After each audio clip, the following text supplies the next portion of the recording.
মুহাম্মাদুন রাসূলুল্লাহ মুহাম্মাদুন রাসূলুল্লাহ। আলহামদুলিল্লাহি রাব্বিল আলামিন ওয়াসসালাতু ওয়াসসালামু আলা সাইয়্যিদিল মুরসালিন ওয়া আলা আলিহি ওয়া সাহবিহি আজমাইন ওয়া বা'দ। ফাআউযু বিল্লাহি মিনাশ শাইতানির রাজীম। বিসমিল্লাহির রহমানির রহিম।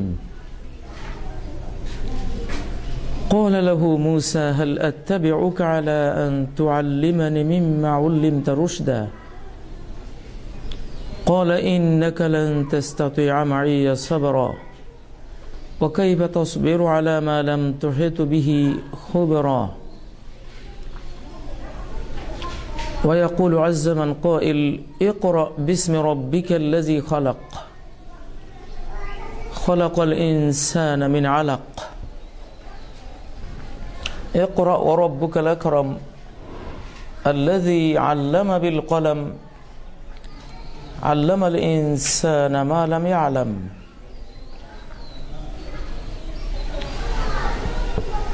আজকের এই শিক্ষক প্রশিক্ষণের আমার সম্মানিত ভাইয়েরা,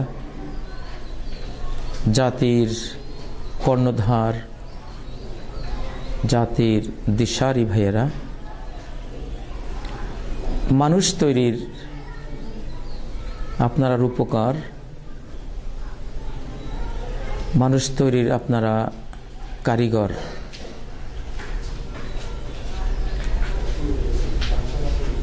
মানুষ এই পৃথিবীতে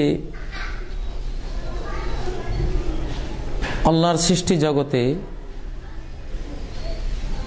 তার শ্রেষ্ঠত্ব পেয়েছে জ্ঞান দিয়ে।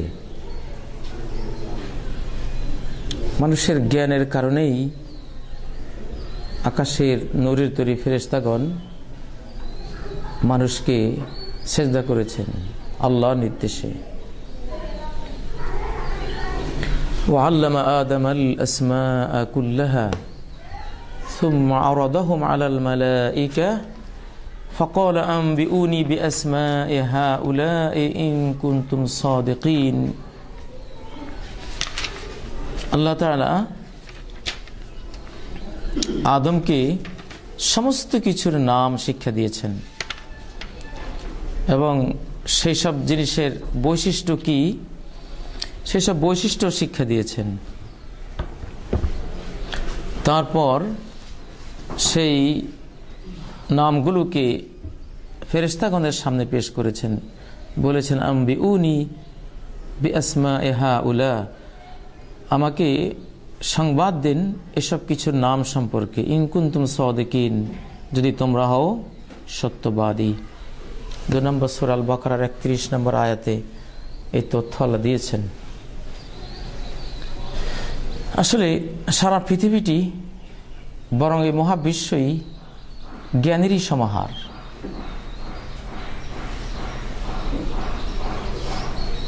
একটা মানুষ সে নিজে একটা লাইব্রেরি।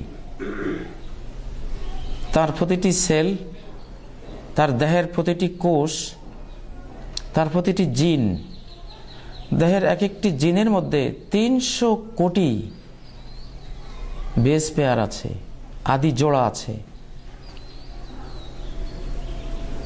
সেই আদি জোড়ার মধ্যে সৃষ্টিকর্তার সৃষ্টির ভাষা উদ্ধৃত আছে, যেটা আপনারা জানেন। জেনোম প্রজেক্টের মাধ্যমে বর্তমানে বিজ্ঞানীগণ, প্রাণী বিজ্ঞানী যারা, তারা সৃষ্টিকর্তার ভাষা আবিষ্কার করেছে।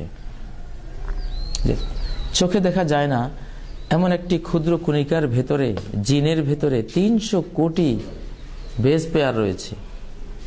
অ্যাডেনিন, থিয়ামিন, সাইটোসিন, গুয়ানিন, এই 4টি রাসায়নিক পদার্থের মাধ্যমে প্রতিটি জিনের মধ্যে 300 কোটি তথ্য, 300 কোটি ইনফরমেশন দেয়া আছে। অথচ সেই কণিকাটি চোখে দেখা যায় না। এইভাবেই প্রতিটি জিন, প্রতিটি সেল, এই সেলগুলো বিশ্লেষণ করলে electron, proton, neutron, quark, anti quark, information, সর্বশেষ যেটা তারা দেখতে পাচ্ছে গড পার্টিকলস, ঈশ্বর কণা। ঈশ্বর কণা আমরা বলছি না, ক্ষুদ্রতম কণা, এগুলি সব ইনফরমেশন। একটা ইঁদুর লক্ষ কোটি ইনফরমেশনের সমষ্টি। কোন ফায়া কোন, কোন তো জ্ঞানের কথা। কোন দিয়ে সৃষ্টি, কোনটা কি? ইনফরমেশন। আলা লাহুল খালক ওয়াল আমর, মনে রেখো তার জন্য রয়েছে সৃষ্টি এবং অর্ডার। অর্ডার থেকেই তো সৃষ্টি করেছেন, অর্ডার দিয়ে সৃষ্টি করেছেন। এজন্য মহাবিশ্বকে বিশ্লেষণ করলে শুধু জ্ঞানই বেরিয়ে আসবে, আপনার বডিকে বিশ্লেষণ করলে শুধু জ্ঞানই বেরিয়ে আসবে। জ্ঞান আর জ্ঞান বিশ্বময় ছড়িয়ে আছে এই মহাজগতে। জ্ঞান শিক্ষার আদাব এবং পদ্ধতি, আমি আজকে জ্ঞান শিক্ষার পদ্ধতি নিয়ে প্রথমে কথা বলবো। আমি একটু চেঞ্জ করছি সিরিয়াল, আদাব এবং পদ্ধতি। পদ্ধতিটা আগে নিয়ে এসছি। একজন ঘুমাচ্ছেন, কিন্তু হয়তো নাইট কোর্সে এসছেন, এই জন্য ঘুমাচ্ছেন। একটু সচেতন থাকতে হবে, কারণ জ্ঞানের আসরে ঘুমানো এটা খুবই দোষণীয়। শিক্ষক যদি নিজেই ঘুমান, তাহলে ছাত্ররা তো সেন্সলেস হয়ে যাওয়ার কথা। ঘুমানো যাবে না, খুব সচেতন থাকতে হবে। বিগত শতাব্দীর শেষাংশে মানুষের ব্রেইনের উপরে অনেক গবেষণা হয়েছে। মানুষের ব্রেইনে কি কি আছে, কি কি সেল আছে, সৃষ্টিকর্তা কি কি রেখেছেন। তো কোরআন সুন্নাহয় কিন্তু যে শিক্ষাগুলো দেয়া হয়, কম্প্রিহেন্সিভ কামেল ও শামিল পদ্ধতিতে, একসাথে ধর্মশিক্ষা, একসাথে বিজ্ঞান শিক্ষা, একই আঙ্গিকের বক্তব্যের মধ্যে বায়োলজি, মহাকাশ বিদ্যা, ভূতত্ত্ববিদ্যা, ভ্রূণবিদ্যা, একই আঙ্গিকে সৃষ্টিকর্তার সাথে মিশিয়ে এটা পরিবেশন করা হয়।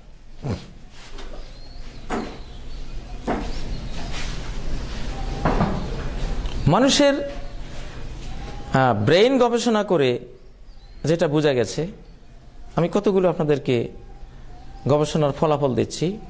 এগুলো 1997 সাল, 2000, 2004, 2001 বিভিন্ন সময়ে চীন, আমেরিকা, ইউরোপ বিভিন্ন রাষ্ট্রে এগুলো গবেষণা হয়েছে। আর আমাদের তো কোরআন সুন্নাহ এগুলো সেই একেবারে আমরা 1400 বছর থেকেই জানি। ওরা গবেষণা করে আবিষ্কার করে যখন আমাদের কাছে বলে, তখন আমরা বলতে পারি যে এত কষ্ট করার তো প্রয়োজন ছিল না। এটা আমাদেরকে জিজ্ঞাসা করলে আমরা গবেষণার আগে বলে দিতে পারতাম যে এ আছে। তো জ্ঞান শিক্ষার brain compatible learning system, brain compatible learning system আত-তাআল্লুম আল-মুনসাজিম মা'আদ দিমাগ। আপনি যে শিশুকে শিক্ষা দেবেন, যাকে শিক্ষা দেবেন, বা আপনি যেটা শিখবেন, আল্লাহ আপনাকে একটি ব্রেন দিয়েছেন। শিক্ষা ব্যবস্থাটা, শিক্ষা পদ্ধতিটা হতে হবে ব্রেনের সাথে সাদৃশ্যশীল। ব্রেনটা যেভাবে তৈরি, হার্ট যেভাবে তৈরি, ঠিক শিক্ষা ব্যবস্থাটা সেভাবে যাতে হয়, একটার সাথে একটা মিলে। এখন অত্যন্ত সূক্ষ্ম পর্যায়ে এর শিক্ষা ব্যবস্থা চলে গেছে। এটা গবেষণায় দেখা যাচ্ছে যে 1 নম্বর, ইন্না দিমাগানা ইয়াতাআল্লাম বিশাকলিন আফদল ইযা মা তুরিকা আলা তাবিয়াতিহি ওয়া ফিতরাতিহি। মানুষের ব্রেইন সবচেয়ে ভালোভাবে শেখে তখন যখন তাকে তার স্বাধীনতার উপরে, তার নেচারের উপরে, স্বভাবের উপরে, তার প্রকৃতির উপরে ছেড়ে দেওয়া হয়। অর্থাৎ তুমি শেখো, তুমি একটা কম্প্রিহেন্সিভ ব্রেইনের অধিকারী। এই ব্রেইনটা একটা জীবন্ত অঙ্গ, যেটা অত্যন্ত জটিল এবং বহুবিধ সিস্টেম এই ব্রেনের মধ্যে আল্লাহ দিয়েছেন। মানুষের ব্রেন সবচেয়ে ভালো শেখে তখনই যখন তাকে কোনো প্রেসার ক্রিয়েট করা না হয়, তাকে তার নিজস্ব গতিতে শিখতে দেয়া হয়। এটাকেই বাংলা ভাষায় অনেকে বলেন সুশিক্ষিত মানেই স্বশিক্ষিত। সুশিক্ষিত মানেই স্বশিক্ষিত। সাহাবায়ে কেরাম এরকমই ছিলেন। কোনো বিদ্যালয় নেই, কারো ক্লাস 1 পাসও নেই, বিদ্যালয় নেই, পাশ করবে কি? বিদ্যালয় ছাড়াই তারা মহা জ্ঞানী। পৃথিবীর সব বিদ্যালয়ের পণ্ডিতরা তাদেরকে নিয়ে শেখেন, তাদেরকে দিয়ে শেখেন, তাদের উপরে থিসিস করেন, তাদেরকে নিয়ে গবেষণা করেন।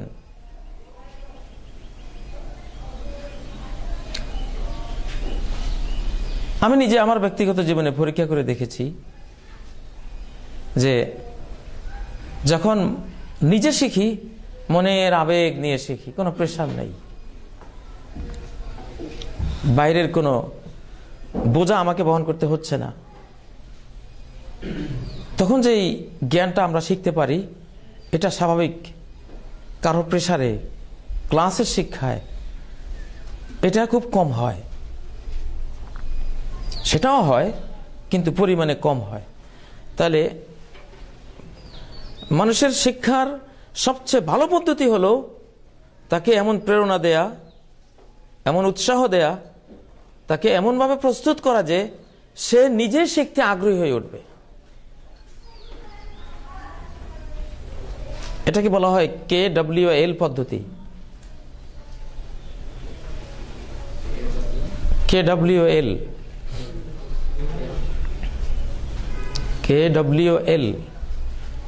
পদ্ধতি। KWL মানে, K মানে নো, W মানে ওয়ান্ট, আর L মানে লার্নড। Know, want, learned. ইয়ারিফ, নো মানে ইয়ারিফ আরবিতে, ওয়ান্ট ইয়ারগাব, লার্নড তাম্মা তাআল্লুমু।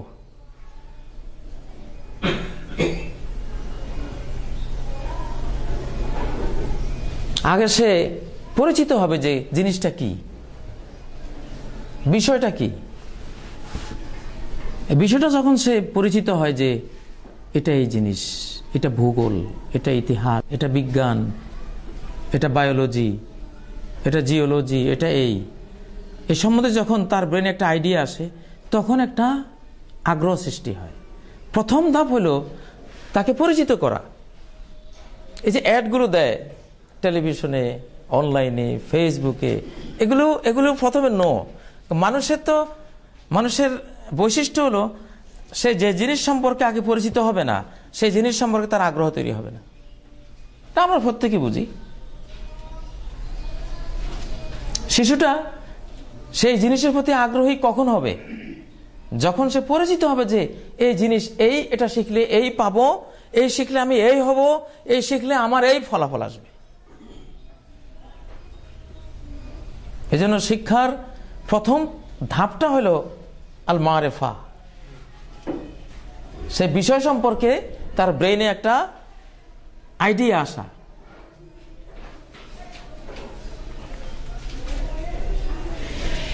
কম্পিউটার সায়েন্স, আপনি যখন জানেন যে কম্পিউটার সায়েন্স এটা এই জিনিস, এটা শিখলে আমার এই হবে, ওই হবে, তখন সে আপনি কম্পিউটার সায়েন্সের দিকে আগ্রহী হবেন। ধাপে ধাপে আগে পরিচয়, তারপরে হলো আগ্রহ।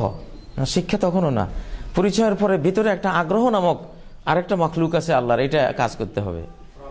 আগে পরিচয়, হ্যাঁ, পরিচিত হওয়ার পরে তার ভিতরে আগ্রহ জমবে। আর রাগবা, ওয়ান্ট, সে চাইবে। যে চাহিদা ছাড়া আপনি শেখাতে যাবেন, লাভ হবে না। এই জন্য উন্নত বিশ্বে শিশুর চাহিদাটা তৈরি হয়েছে কিনা, তাকে অঙ্ক শেখানো হলো, অঙ্ক সম্বন্ধে আইডিয়া দেওয়া হলো, তাকে বিজ্ঞান সম্পর্কে আইডিয়া দেওয়া হলো, কোনো বিষয় সম্পর্কে আইডিয়া দেওয়া হলো, তারপর তাকে ছেড়ে দেওয়া হয় কোন দিকে তার রগবারটা, ওয়ান্ট কোন দিকে যায়, সে কোন দিকে তার চাহিদাটা তৈরি হয়, যেদিকে চাহিদা তৈরি হয় ওই দিকে তাকে শিখতে দেওয়া হয়। বোঝা গেল যে এইটা সে ভালো করবে। তার ব্রেনের দ্বিতীয় ধাপ যেটা চাহিদা, আমরা দেখেছি শিখাতে গিয়ে অনেক শিশু আছে অনেক কষ্ট করে তাকে মাদ্রাসা বা স্কুলে আমরা পড়াতে চাই, পুঁথিগত বিদ্যা সে পারেই না, শিখতেই চায় না, কিন্তু তাকে টেকনিক্যাল কোনো স্কুলে বা কোনো কারখানায় দিলে এই শিশু দেখা যায় বিশ্ববিখ্যাত একটা ভূমিকা সে রেখে দিয়েছে, তার আগ্রহটা সেদিকে গিয়েছে। হেফজুল কোরআনে দিয়েছি হয় না, ক্লাসে দিয়েছি সে ক্লাসে ফার্স্ট কন্টিনিউ সে ফার্স্ট হয়ে উপরে চলে গেছে। অথবা মাদ্রাসা দিয়েছেন হয় না, স্কুলে দিয়েছেন দেখা গেল সে ওইদিকে এগিয়ে গেছে। এটাই আর কি KWL। আগে হলো আমার শিক্ষার্থী আমি কি শেখাবো সেই সম্পর্কে তাকে একটা আইডিয়া, একটা পরিচিতি তাকে দিতে হবে। দেখি এরপরের প্রতিক্রিয়া আসবে তার ব্রেন এইদিকে আগ্রহী হয় কিনা। আগ্রহী হলে সেই মুহূর্তে আমি তাকে যদি শিক্ষাটা দিতে পারি, আমার শিক্ষা ব্যবস্থা এমন ওয়াইড হয়, এমন আয়োজনগুলি আমি রাখতে পারি যে তার চাহিদা মতো তাকে আমি শিক্ষা দিতে পারবো, তাহলে কিন্তু বিরাটভাবে সে জীবনে উন্নতি করবে, পাণ্ডিত্য অর্জন করবে, বড় জ্ঞানী হবে। মুহাম্মদ সাল্লাল্লাহু আলাইহি সাল্লামকে জিবরাইল যখন শেখাতে আসলেন, বললেন এ করা না, আমি তো পড়বো না। কি পড়বো, ওনার তো আইডিয়াই নাই। আন্দাজে গুহার মধ্যে এসে আপনি বলতেছেন পড়ো, তো উনি একবার বললেন মা আনা বেকারি, প্রথমে বলছেন আমি পড়বই না, ডাইরেক্ট না, ব্রেনে নিচ্ছে না। এটা এখানে KWL পদ্ধতি কি সুন্দর আছে। পরে তিনি যখন উনি প্রেসার দিলেন, ফেরেশতা তো আধ্যাত্মিক সৃষ্টি আল্লাহর, প্রেসারের ছোট কিছুটা আইডিয়া ওনার ভিতরে আসছে।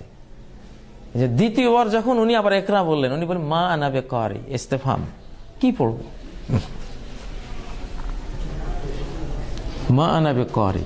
অথবা এটাকে এভাবে বলা যায়,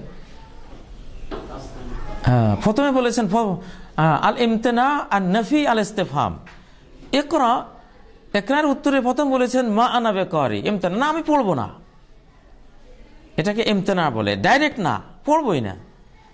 প্রেসারের চোটে যখন কিছুটা ওনার আধ্যাত্মিক জগতে একটু প্রতিক্রিয়া হলো, দ্বিতীয়বার পড়ো বললে পরে উনি বলেন মা আনা বেকারি নফি, আমি তো পড়ি না, মানে আমরা তো পড়ার জাতি না, আমরা নিরক্ষর জাতি, আমরা তো কোনো পুঁথিগত বিদ্যা আমরা করে। এটা আগের থেকে একটু হালকা।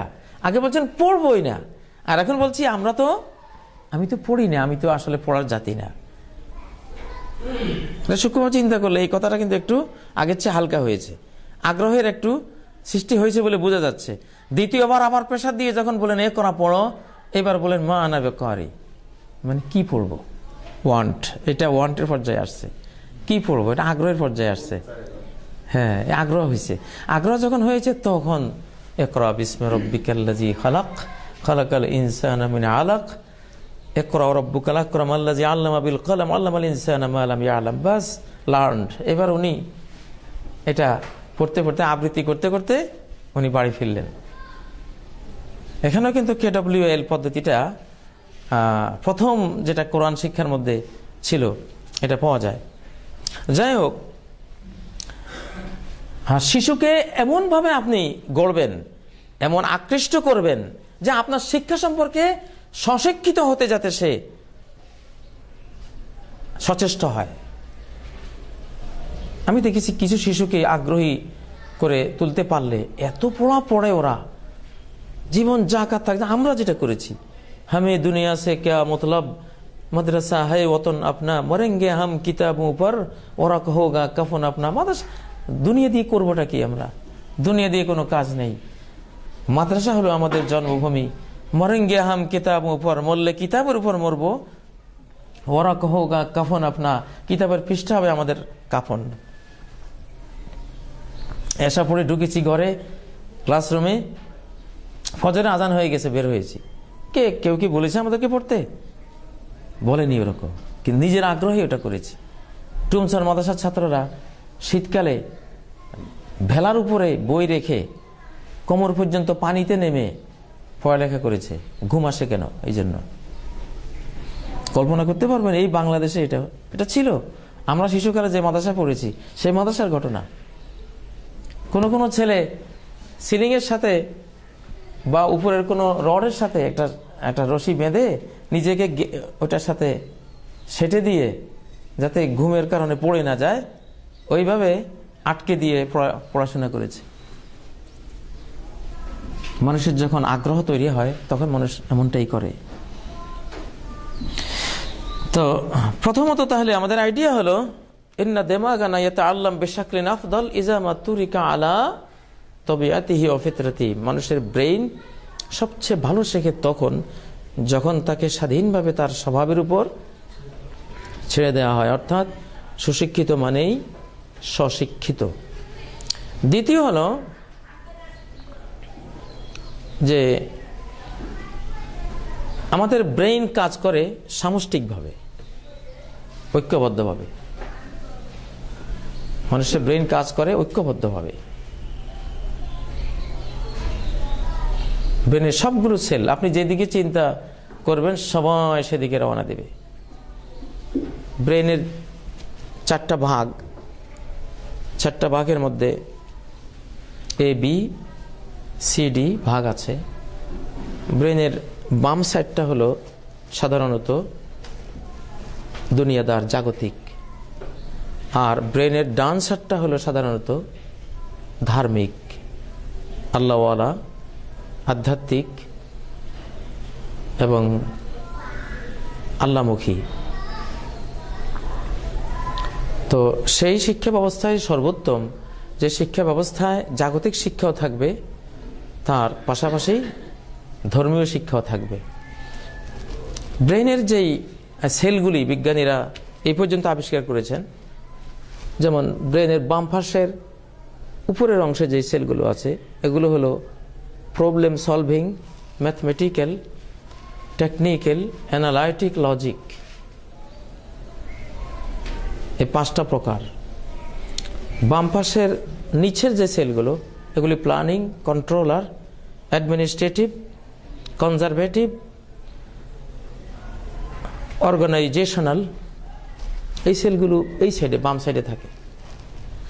শুধু বাম সাইডে শিক্ষা নিলে মানুষ বামপন্থী হয়ে যায়, আর বামপন্থীরা জাহান্নামে যাবে, এটা তো সমগ্র কোরআনে বলা হয়েছে। বাম দিকে আমলনামা আসলে জাহান্নামে যেতে হবে। ব্রেনের ডান দিকের নিচে যে সেলগুলো আছে এগুলো talker, musical, spiritual, emotional, interpersonal, এই দিকে সেলগুলো।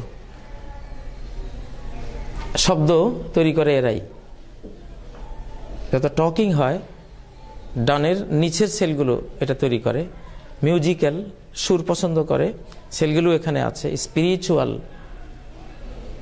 ধার্মিক, আল্লাহওয়ালা, দিনদার, মরমী, এই সেলগুলো এখানে আছে।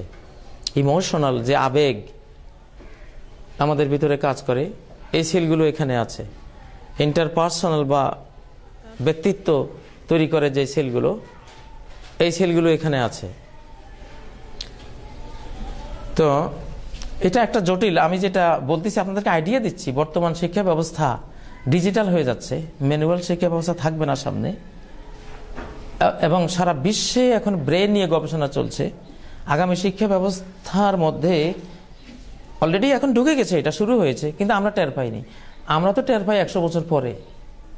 পৃথিবীর উন্নত মানুষেরা যেটা 100 বছর আগে করে যখন বাসি করে ফেলে, আমরা টের পাই তারপরে গিয়ে। তো যাতে আমরা পিছিয়ে না যাই সেজন্য আসলে আমি এই দিকটা আপনাদের সামনে তুলে ধরছি যে ব্রেন কম্পিউটেবল লার্নিং আর তাআল্লুম আল মুনসাজিব মা দিমাগ, অথবা ব্রেন বেসড লার্নিং, ব্রেন নির্ভর শিক্ষা ব্যবস্থা, আর তাআল্লুম আল মুস্তানিদ ইলা দিমাগ। তো এখন শিক্ষা ব্যবস্থার মধ্যে আমি প্রথম যেটা বলা হলো সেটা হলো যে ব্রেন তখনই সবচেয়ে ভালো শেখে যখন তাকে তার প্রকৃতির উপর ছেড়ে দেওয়া হয়, স্বাধীনতা দেওয়া হয়। আর দ্বিতীয় হলো ব্রেনটা একসাথে সংঘবদ্ধভাবে কাজ করে। অতএব আপনি এমনভাবে শিক্ষা দেবেন যে শিক্ষার মধ্যে ধর্মীয় ভাবধারা থাকবে। ধর্মীয় ভাবধারায় আপনি বিজ্ঞান শেখান, সে বিজ্ঞানও শিখবে, ধর্মও শিখবে। এটা নয় যে ধর্ম শেখাবার সময় বিজ্ঞান আসতে পারবে না, নিষেধ, কারণ সে শিখতে পারবে না, অথবা বিজ্ঞান শেখার সময় ধর্মীয় কোনো কথা বলা যাবে না, কারণ সে শিখতে পারবে না। এটা নয়, কারণ এখানে তো সব সেলগুলি একসাথে যোগ দেয়। ধর্মীয় সেলগুলি ধর্মের দিকগুলো নেবে, ম্যাথমেটিক্যাল সেলগুলি তাদের কাজ নেবে, ইমোশনাল সেলগুলি তার ভাবটা নেবে, যার যেটা। এই জন্য এট এ টাইম আল্লাহ তাআলা কোরআনের মধ্যে সবকিছু একসাথে শিক্ষা দিয়েছেন। আপনি দেখেন সূরা আম্বিয়ার 30 নম্বর আয়াত, আওয়ালাম ইয়ারাল্লাযিনা কাফারু আন্নাস সামাওয়াতি ওয়াল আরদা কানাতা রাতকান ফাফাতাকনাহুমা। যারা কাফের তারা কি দেখে না আসমান জমিন একটি পিণ্ড ছিল, অতি ক্ষুদ্র একটি কণিকা ছিল। বিজ্ঞানীরা যেটা বলছেন যে একটা অ্যাটমের হাজার লাখো কোটি কোটি কোটি কোটি অংশের এক অংশ, এত অকল্পনীয় ক্ষুদ্র একটা কণিকা থেকে মহাবিশ্বের সৃষ্টির সূচনা করা হয়েছে, বিগ ব্যাং থিওরি যেটা। অথচ এটা কোরআন বলছে, কিন্তু কিভাবে বলছে? আওয়ালাম ইয়ারাল্লাযিনা কাফারু, একটা খোঁচা দিলেন যে তারা আল্লাহকে অবিশ্বাস করে। বিশ্বাসের সাইডটা নিয়ে আসলেন। এটা হলো স্পিরিচুয়াল। এখানে বিজ্ঞানের ক্লাস নিতে গিয়ে আল্লাহ তাআলা স্পিরিচুয়াল সাইডটা আনলেন, আধ্যাত্মিক ধর্মীয় সাইডটা আনলেন। কারণ ব্রেনের যোগ্যতা আছে, তাকে আমি বিজ্ঞান শেখাবার মহাকাশ তত্ত্ব, তাকে আমি মহাকাশ তত্ত্ব শেখাচ্ছি বা বিগ ব্যাং থিওরি শেখাচ্ছি, সেখানে ধর্মকে টেনে আনতে কোনো বাধা নাই, কারণ তার ব্রেনকে সেভাবে তৈরি করা হয়েছে। এট এ টাইম সে হাজারো বিষয়কে নিয়ে এগিয়ে যেতে পারবে। এত বড় শক্তিশালী এই ব্রেনটা। এক একটা কোষ কত বড় শক্তিশালী কোষ, হাজার হাজার কম্পিউটারের সমান এই পাওয়ারফুল এই ব্রেনটা আল্লাহ আমাদেরকে দিয়েছেন। তো সেজন্য যেহেতু মানুষের ব্রেন সে সংঘবদ্ধভাবে কাজ করে সামাজিক জীবের মতো, অথবা আপনি তাকে অঙ্ক শেখাবার সময় এটা চিন্তা করবেন না যে এই সময় কোনো ধর্মীয় কোনো আলোচনা আনাই যাবে না। যেমন সেকুলার শিক্ষা ব্যবস্থার মধ্যে ধর্মের প্রসঙ্গ আসলে ওরা বলে আপনি তো সায়েন্স শিখাচ্ছেন না, আপনি তো কোনো ডাক্তারি বিদ্যা শিখাচ্ছেন, আপনি শিখাচ্ছেন ধর্ম। এই কথাগুলি ভুল। কারণ আল্লাহ প্রথম শিখার মধ্যে ইকরা বিসমি রাব্বিকাল্লাযী খালাক, পড়ো, কিন্তু সেখানে কি যুক্ত করলেন? পড়ো, এটার সাথে বিসমি রাব্বিক, ধর্মকে যুক্ত করে দিলেন, একত্ববাদ, আল্লাহ তাওহীদকে নিয়ে আসলেন। অতএব বোঝা গেল পৃথিবীর মানুষদের সামনে শিক্ষা ব্যবস্থা যদি এমনটা হয় যে প্রতিটি বিষয়কে শিক্ষা দেওয়ার সময় তার মরমী সাইড, তার আধ্যাত্মিক সাইড, তার ধর্মীয় সাইড, নৈতিক সাইড, এই সব সাইড রক্ষা করে যদি কোনো একটা শিক্ষা দেওয়া হয়, এতে শিশুদের শিখতে কোনো সমস্যা হবে না, বরং আরো ভালো হবে। তার ব্রেন লাভবাহিক বলবে, তার আত্মা প্রশান্তি পাবে, তার ব্রেনের সবগুলো সেল নিজ নিজ উপাদান খোরাক চাহিদা পেয়ে যাবে। তো এই জন্য আপনারা যারা শিক্ষা দেবেন, আপনাদের শিক্ষার মধ্যে যাতে আদর্শিক দিক, ধর্মীয় দিক, ঈমানের দিক, তাওহীদের দিক এসব থাকে। আপনি বললেন নদী কাকে বলে? পাহাড়ের উপর থেকে পাথর নিঃসৃত পানি রাশি উপর থেকে আঁকা বাঁকা পথে গড়িয়ে প্রবাহিত হয়ে উপত্যকা গড়িয়ে স্থল অঞ্চলে বেয়ে গেল, গ্রাম গঞ্জ নগর বন্দর পেরিয়ে, এবং পতিত হলো সাগর উপসাগরে। এই হলো নদী। আপনি তো বলেছেন কথা ঠিক আছে, কিন্তু আপনি যদি এভাবে বলতেন সৃষ্টিকর্তা পাথরের ভেতর থেকে পানির রাশি নিঃসৃত করে পাহাড়ের দুর্গম বন্ধুর পথ পার করিয়ে, উপত্যকা পার করিয়ে, গ্রাম গঞ্জ নগর বন্দর পার করিয়ে সাগর মহাসাগরে যেই জলরাশিকে, পানি রাশিকে তিনি প্রবাহিত করিয়ে থাকেন সেটাকেই আমরা বলি নদী। তাহলে কি হলো? পরিপূর্ণ, কম্প্রিহেন্সিভ। ব্রেনের বাম সাইড তার তথ্যগুলো নিয়ে নিল, ব্রেনের আল্লাহওয়ালা সাইড তার তথ্যগুলো নিয়ে নিল। তাহলে আপনি কেন শিশুকে ঠকাবেন যে একটা সাইড দিলেন আর একটা সাইড দিলেন না? একটা পাখি কি একটা পাখায় উঠতে পারবে? যা দুটো পাখা লাগবে উঠতে, একটা পাখার সামান্যতম যদি ভেঙে যায় আর উড়া হয় না।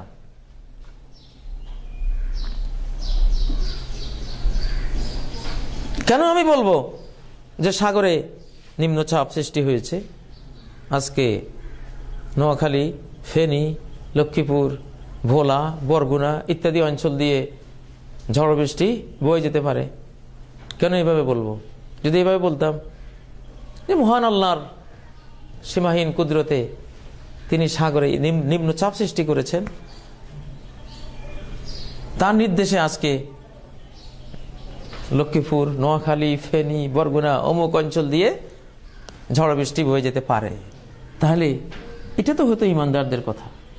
যেটা আল্লাহ বলেন আনজালা মিনাস সামাই মাআ, তিনি আকাশ থেকে পানি বর্ষণ করেছেন। ওয়ুনাজ্জিলুল গাইস, উপকারী বৃষ্টি তিনি বর্ষণ করে থাকেন। একটু চেঞ্জ, কথা এইভাবে না বলে ওইভাবে বললেই তো হয়ে গেল। অতএব যেহেতু মানুষের ব্রেন সে সামষ্টিকভাবে কাজ করে, অতএব সামষ্টিক ধারণা দিয়ে কথা বলাটাই হলো তার জন্য সর্বোত্তম। 3 নম্বর কথা হলো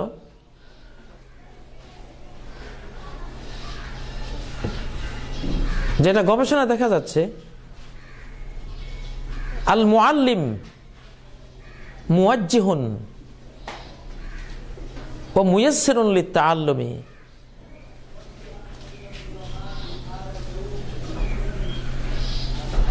যিনি শিক্ষক হবেন তার কাজটা হলো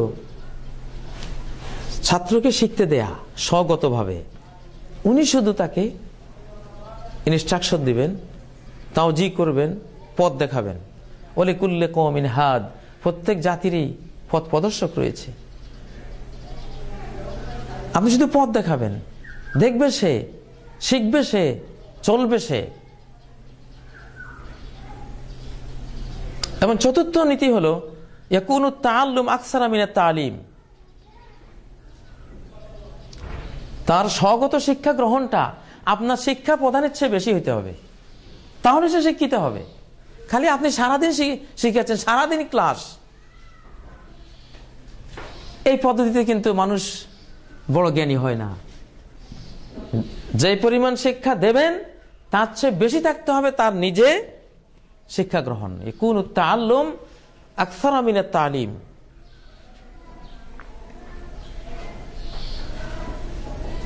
আপনার শিশু কি সেই পর্যায়ে গেছে কিনা? না শুধু আপনি যতক্ষণ পড়ান ততক্ষণ পড়ে, এরপরে আর স্বগত কোনো চেষ্টা করে না, তাহলে বুঝতে হবে হলো না, তার মধ্যে সেই আসলে শিক্ষিত হওয়ার সেই যোগ্যতা সৃষ্টি হয়নি। এই যে ওস্তাদ হবে মুয়াসসির লিত-তাআল্লুম, শিক্ষার জন্য আপনি সহযোগী হবেন। রাসূলুল্লাহ সাল্লাল্লাহু আলাইহি সাল্লাম যে শিক্ষা দিতেন আমরা দেখি 1-2 মিনিট, মানে একটা হাদিস বলেছেন, কয়েকটা আয়াত পড়েছেন, বস শেষ। সারাদিন এগুলো নিয়ে গবেষণা, আলোচনা, পর্যালোচনা সাহাবীরা করে ওনারা শিক্ষিত। রাসূলুল্লাহ সাল্লাল্লাহু আলাইহি সাল্লামের জীবনের সবচেয়ে বড় যেই শিক্ষা বিষয়ক শিক্ষামূলক খুতবা বিদায় হজ্জের, এটা 5 মিনিটের বেশি হবে না, 5 মিনিটের বেশি হবে না। খুব সামান্য সামান্য কথা বলতেন, শিখাতেন কম, শিখতে দিতেন বেশি। অতএব আমাদের শিশুদেরকে আমরা, এর অর্থ এই নয় যে আমি আমার ক্লাস ঠিক মতো করবো না, আমার ক্লাসটা আমি ঠিক মতো করবো, কিন্তু আমি যদি 30 মিনিট তাকে পড়াই, আমি দেখতে চাইবো সে 2 ঘন্টা পড়ে কিনা ওই আগ্রহে, তাহলে আমার শিশুটা শিক্ষিত হবে।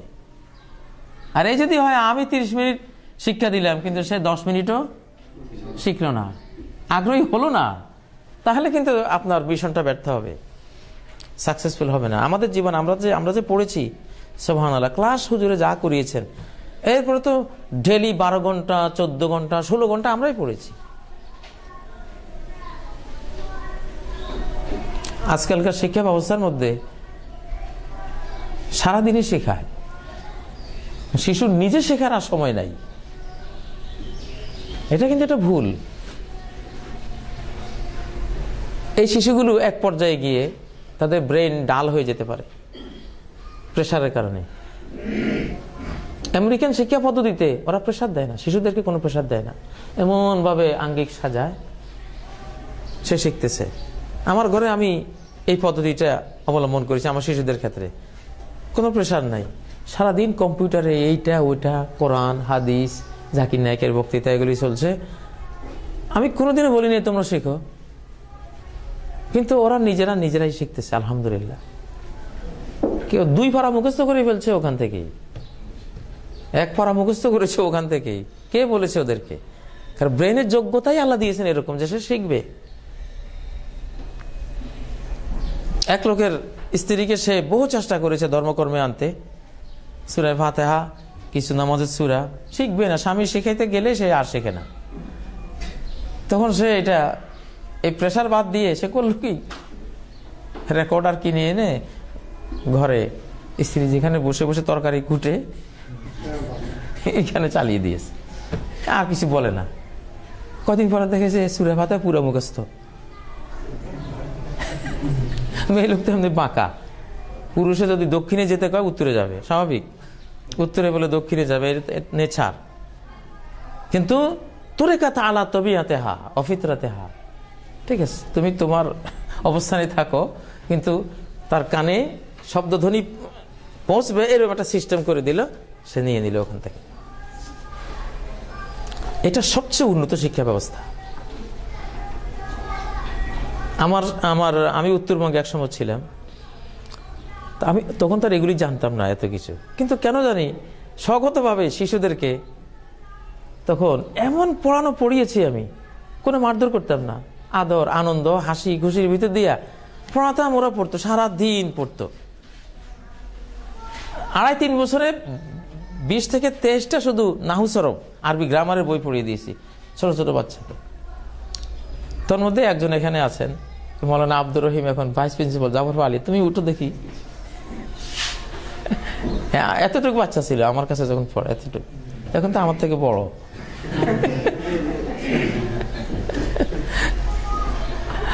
এই মৌলানা আব্দুর রহিম, ওই গ্রুপে যারা ছিল এরা কেউ সবাই আলহামদুলিল্লাহ প্রিন্সিপাল, ভাইস প্রিন্সিপাল, মুহাদ্দিস, ফকি, ডাক্তার, প্রফেসর, সবাই প্রায় এরকম হয়েছে।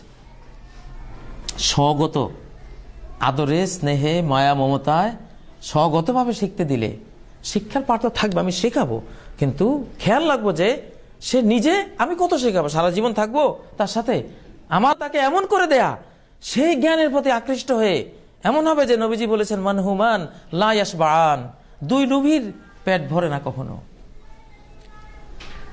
সেই লোভটা আমি সৃষ্টি করতে পারলাম কিনা, সেটা হলে কাজের কাজ হয়ে গেল। কত যে শিখবে সে। মানহুমান লা ইয়াশবাআন, 2 লোভী তাদের পেট ভরে না। মানহুমুন ফিল ইলম, একজন হলো জ্ঞানের লোভী, মানহুমুন ফিদ দুনিয়া, আরেকজন হলো দুনিয়ার লোভী। এই 2 লোভীর কোনো পেট ভরে না। যাই হোক, তাহলে আমরা যারা ওস্তাদ হব, আমরা মুয়াসসির লিত-তাআল্লুম, আমরা শিক্ষার সহযোগী হব, তাকে আমরা তাওজীহ করব, নির্দেশনা দেব, তাকে প্রস্তুত করব, আগ্রহী করব, কিন্তু মূল শেখার কাজটা সে নিজে নিজে যাতে করে, নিজে যাতে পড়ে, নিজে যাতে সে এই পথে পা বাড়ায়, সেই সিস্টেমটা আমাদেরকে লক্ষ্য রাখতে হবে। লেটেস্ট শিক্ষার পদ্ধতি এগুলি। আমার কাছে যে গবেষণাটা আছে এটাকে আমি অনুবাদ করে আপনাদেরকে দেব ইনশাআল্লাহ। অনুবাদ হয়নি বিদায় দিচ্ছি না আজকে।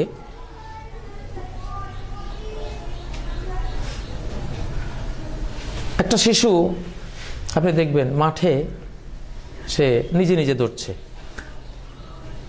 ঘন্টার পর ঘন্টা সে দৌড়বে, খেলবে, তার কোনো ক্লান্তি নেই।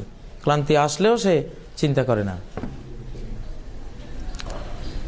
যেহেতু সে স্বাধীন, আপন মনের আনন্দে সে দৌড়ছে, খেলছে, তার উপরে কোনো প্রেশার নেই, সে কারো অর্ডার ক্যারি করছে না, অর্ডারের বোঝা টানছে না, তার কাছে আনন্দ লাগবে, সে খেলবে।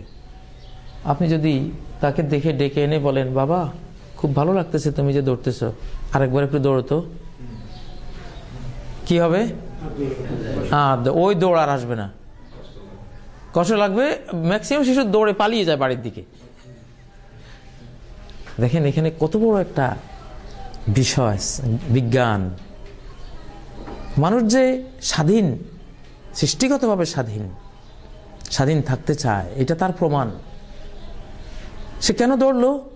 এই হুজুরে এখন আমাকে অর্ডার দিল, এখন উনি দেখে থাকবে আমি কেমনে দৌড়ি না দৌড়ি। একটা মনোজনের একটা বোঝা যেন আমার ঘাড়ে চাপিয়ে দিলেন উনি। এত বড় বোঝা নিয়ে আমি দৌড়তে পারবো না, আমার ব্যক্তি স্বাধীনতা নেই, এর চেয়ে পালিয়ে যাওয়াই ভালো। কত লোক, কত ছেলে দেখেছি গান গাইতেছে, কি সুন্দর গান গাইতেছে। বললাম, না দারুণ তো, আরেকবার গাও তো। আর নাই, এতক্ষণ সে স্বাধীন ছিল, আর আমি যে অর্ডার দিলাম তো এখন সে পরাধীন হয়ে গেল। একটা অর্ডারের বোঝা তার উপর চাপিয়ে দিলাম। এটার পার্থক্য।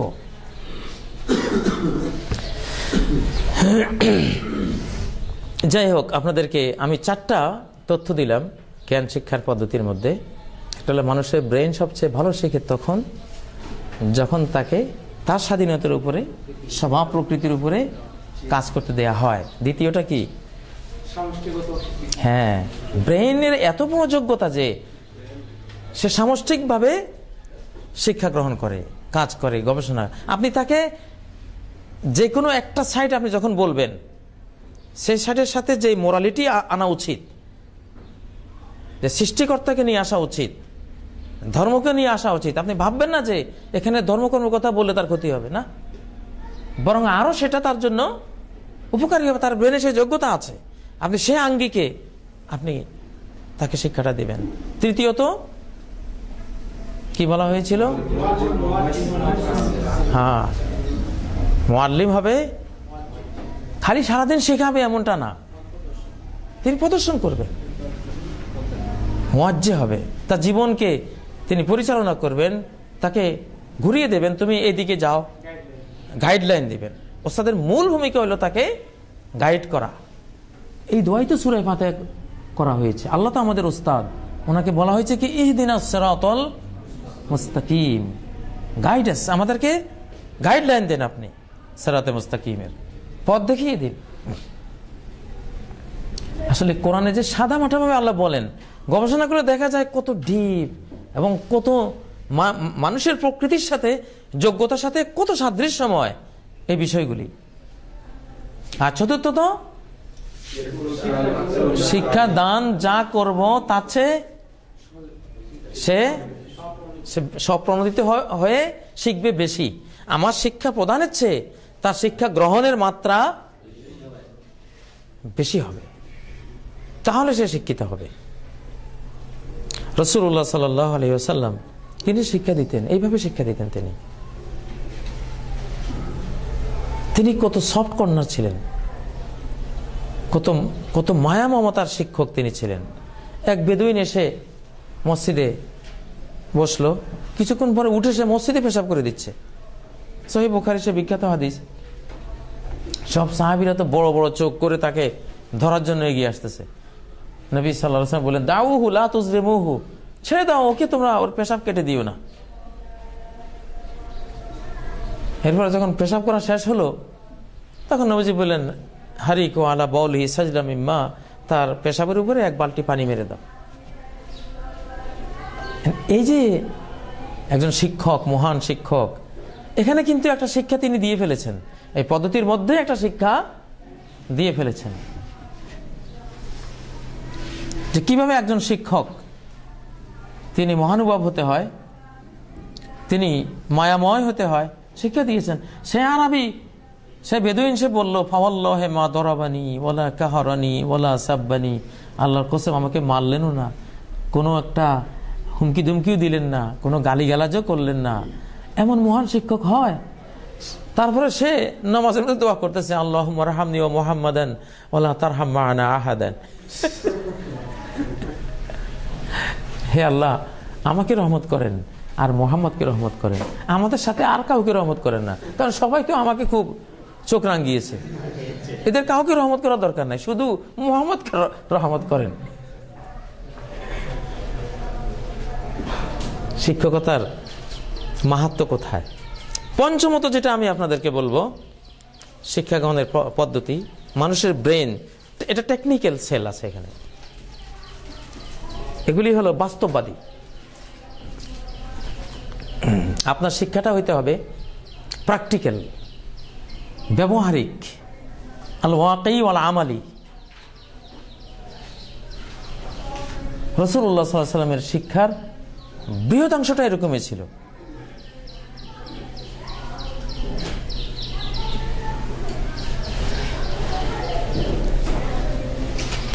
আমি দেখেছি বহু বড় বড় আলেম, মক্কার ডিগ্রি, মদিনার ডিগ্রি, আজহারের ডিগ্রি, ডক্টরের ডিগ্রি আছে, কিন্তু রুকুটা তার ঠিক নেই। রুকুর মধ্যে সে তার পিঠটা কুজা, কারণ সে আজীবন থিওরি শিখেছে, রুকু করতে হয় এটা সে শিখেছে, কিন্তু তার কোনো উস্তাদ তাকে প্র্যাকটিক্যালি যে রুকুটা বাবা এরকম হইতে হবে, পিঠ এমন কেন, পিঠ সোজা করো। কোনো ডক্টর আমি দেখি নাই বাংলাদেশে রুকু ঠিক হয়, কোনো প্রফেসর আমি দেখি নাই রুকু ঠিক আছে, সেজদা ঠিক আছে, দাঁড়ানো তো ঠিক স্বাভাবিক, এটা সবারই ঠিক থাকে, এখানে তেমন কিছু নাই, কিন্তু রুকুতে গিয়ে ডক্টরের ডিগ্রি প্রমাণ হয় যে উনি যে শুধু থিওরিক্যাল, প্র্যাকটিক্যাল না। এই জন্য শিক্ষা ব্যবস্থার মধ্যে, আপনাদের শিক্ষা ব্যবস্থার মধ্যে আপনারা ওযু শিখাবেন কেমনে? 4 ফরজ 13 সুন্নত এইভাবে না, আল্লাহ রাসূল এভাবে শিখাতেন না। বদনা আনো, বাস উনি তুমি দাঁড়াও, দেখো, পানি নিলেন, এই 1 কবজি পর্যন্ত 3 বার ধুলেন, আবার বাম হাত 3 বার কবজি পর্যন্ত, গাসালা ইয়াদাহু সালাসান, হ্যাঁ 3 বার ধুলেন, সুম্মা মদমাদা, তারপরে কুলি করলেন 3 বার, সালাসান, সুম্মা স্তানশাকা, তার নাকে পানি দিলেন কয়বার? 3 বার।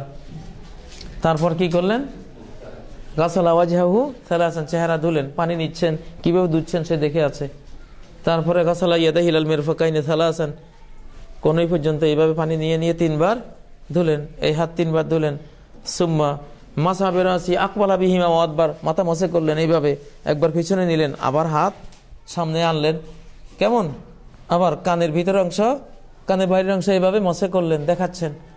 তারপরে হাত ধুলেন, পা ধুলেন, প্র্যাকটিক্যাল শিখে দিলেন। এইভাবে প্র্যাকটিক্যাল শিখাতে হবে, নাহলে আপনার শিশুর জীবনেও সে যথার্থভাবে সে ওযু শিখবে না। আয়েশা সিদ্দিকা রাদিয়াল্লাহু তাআলা আনহার কাছে মাসরুক আরো কয়েকজন এসে প্রস্তাব করলো, গোসল কেমনে করব? তো উনি পানি 1 বালতি আনলেন, পর্দা টানালেন, ওরা আমাদের মাহরাম ছিল, উনি গোসল করতেছেন, এটা ওনার দরকারি গোসল না। ছাত্র আসছে, গোসল কেমনে করবে এটা প্রশ্ন করেছে, এটার উত্তর কি? উনি 1 বালতি পানি এনে, কেমন জেনুইন আল্লাহ ওয়ালি উস্তাদ, কেমন প্রাণের, আমরা করেছি জীবনে এরকম যে এই কষ্টের কাজ আমরা করব, 1 বালতি পানি এনে এখন আবার খামাখা একটা গোসল করব। কি উস্তাদ ওনারা, সুবহানাল্লাহ।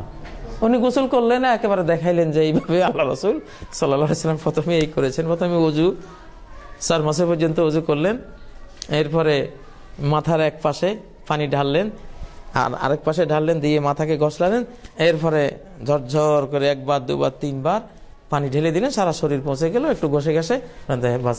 এইভাবে আল্লাহ রাসূল সাল্লাল্লাহু আলাইহি সাল্লাম গোসল করতেন। প্র্যাকটিক্যাল শিক্ষা। একটা ইঞ্জিন সম্বন্ধে আপনি যতই বিশেষজ্ঞ হন, খুলতে দিলে লাগাতে দিলে পারবেন না, এটা হয় না। সাহাবীদেরকে জিজ্ঞাসা করেছে নামাজ কেমনে পড়বো, তো দাঁড়াও, তো উনি আল্লাহু আকবার কইয়া 10টার সময় উনি ইমামতি শুরু করেছেন। কোনো নামাজের টাইম না, এটা কোনো ফরজ নামাজ না, নফল না, এটা কি? ওনাকে প্রশ্ন করা হয়েছে, উনি এখন শিক্ষক, উনি শেখাচ্ছেন। এই শিক্ষাটা এইভাবে এসছে, নবুয়তের এই শিক্ষাটা প্র্যাকটিক্যালি এসছে।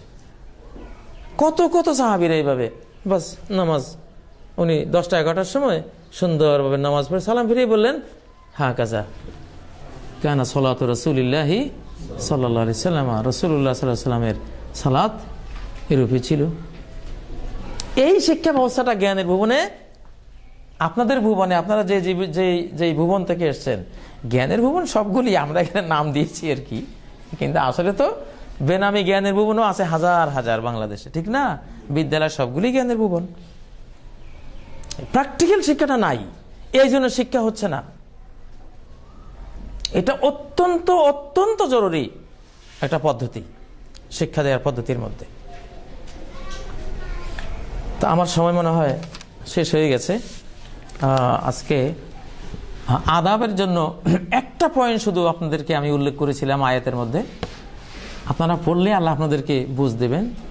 সূরা কাহফের 66 আয়াত থেকে সামনের 4-5টি আয়াত, 18 নম্বর সূরা আল কাহফের, মুসা আলাইহিস সালাম আর খাদির আলাইহিস সালামের এখানে কিভাবে অ্যাপ্রোচটা হবে, ওস্তাদকে কিভাবে কত বিনয়ী হয়ে, কত নরম হয়ে, মুসা আলাইহিস সালামের মতো একজন এত বড় পয়গাম্বর, একজন নবী, 5 জন শীর্ষ নবীদের মধ্যে অন্যতম মুসা আলাইহিস সালাম, উনি খাদির আলাইহিস সালামের কাছে শিখতে গিয়ে কিভাবে নিজেকে বিনয়ী করলেন, অ্যাপ্লিকেশন করলেন, দরখাস্ত দিলেন। হালাত্তাবিউক, এটা কিন্তু দরখাস্ত। এমন সেখানে উনি কিভাবে তার ওস্তাদের কথা মানবেন, কোনো তার সাথে বিরোধিতা করবেন না, একেবারে শর্ত শারায়েত সব কিছু উল্লেখ করে। এখানে কিন্তু আদাবুল ইলমের একটা বিরাট ইনস্ট্রাকশন দেয়া আছে কোরআন হাকিমের মধ্যে। এছাড়া কিতাবুল ইলম মিশকাতের, কিতাবুল ইলম সহিহ বুখারীর, এই দুটো যদি আপনারা দেখেন তাহলে বিশেষ করে সহিহ বুখারীর ইলম পর্বটা আপনারা পড়ে নেবেন বাড়িতে ইনশাআল্লাহ। সেখান থেকে অনেক অনেক আদাব আপনারা শিখবেন। সেখানে কিভাবে ওস্তাদ তার শালীনতা শিষ্টাচারগুলো থাকা উচিত এবং ছাত্রদের শিষ্টাচার কেমন থাকা উচিত, কিভাবে তিনি কথা বলবেন, কতবার বলবেন এবং শ্রোতারা শুনবে, কিভাবে শুনবে, প্রশ্নের উত্তর কি কোন আঙ্গিকে, মানে কি পরিমাণে দেয়া উচিত, কিভাবে দেয়া উচিত, বিস্তারিত ইমাম বুখারী সেখানে নিয়ে এসেছেন। সেটা যে কোনো ইসলামী একজন মুআল্লিমের, শিক্ষকের অবশ্যই সেই ইমাম বুখারীর কিতাবুল ইলমটা পড়া উচিত। আল্লাহ তাআলা আপনাদেরকে তৌফিক দান করুন। তো মোটামুটি আমি যে বিষয়টিকে সামনে এনেছি, যে বর্তমান গবেষণাগুলির আলোকে, এটা একটা কপি করে ইনশাআল্লাহ খুব পরিমার্জিত করে আপনাদেরকে দেওয়ার চেষ্টা করা হবে। আপনারা যোগাযোগ করে এটা নিয়ে নেবেন ইনশাআল্লাহ। সুবহানাকাল্লাহুম্মা বিহামদিকা আশহাদু আল্লা ইলাহা ইল্লা আনতা আস্তাগফিরুকা ওয়া আতুবু ইলাইক। আসসালামু আলাইকুম ওয়া রাহমাতুল্লাহি ওয়া বারাকাতুহু।